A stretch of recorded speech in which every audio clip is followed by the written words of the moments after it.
మంగళం నిత్య శుభమంగళం. పులిహోర పోపు చేస్తున్నాను. ఇది ఎలా చేసుకోవాలో చూపిస్తాను. ఇలా బాణలు పెట్టుకోవాలి, ఆయిల్ వేసుకోవాలి, కొంచెం ఎక్కువే వేసుకోవాలి ఆయిల్. కొంచెం మనం ఇది ఈ పోపు ఏంటంటే మనం కొంచెం కొంచెం వాడుకోవచ్చు, నిలవ చేసుకోవచ్చు అనమాట. ఇప్పుడు కొంచెం చేసి కొంచెం కలుపుకొని మిగిలింది నిలవ ఉంచుతాను. అందుకని నూనె ఎక్కువ వేసుకోవాలి. కొంచెం కొబ్బరి నూనె బాగుంటుంది దీనికి. అలాగే కొంచెం వేరుశనగ నూనె కూడా వేస్తాను. ఒక హాఫ్ కప్పు వేరుశనగ గుడ్లు వేసుకోవాలి. ఇవి బాగా వేయించుకోవాలి.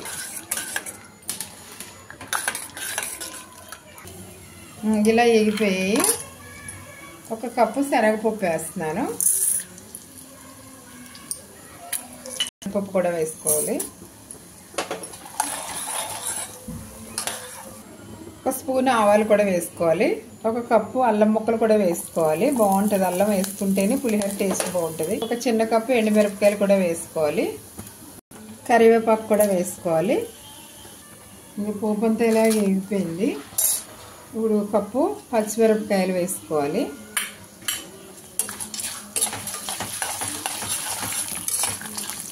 ఈ లోపల చింతపండు గుజ్జు తీసుకుని ఇలా ఉడికించుకోవాలి, వేరే ఉడికించుకోవాలి. దీన్ని చింతపండు 100 గ్రాములైనా తీసుకోవాలి.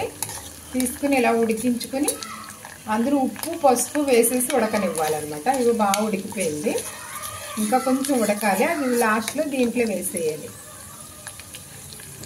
లాస్ట్లో కొంచెం ఇంగు వేసుకోవాలి, కొద్దిగా ఎక్కువే వేసుకోండి, మంచి టేస్ట్ వస్తుంది.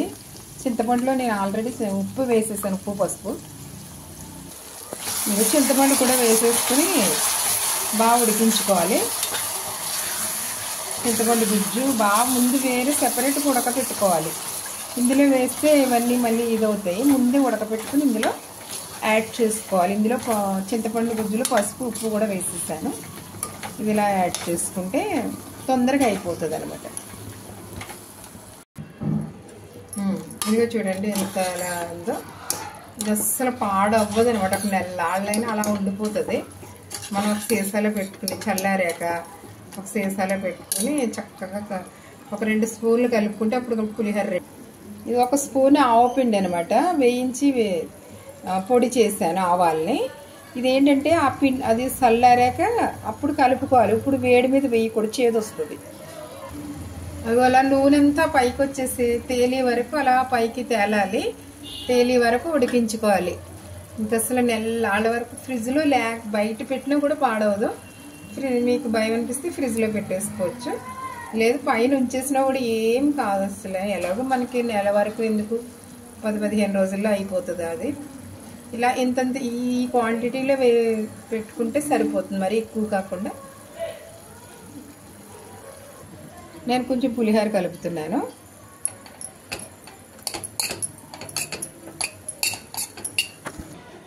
ఇలా ఉంటుంది.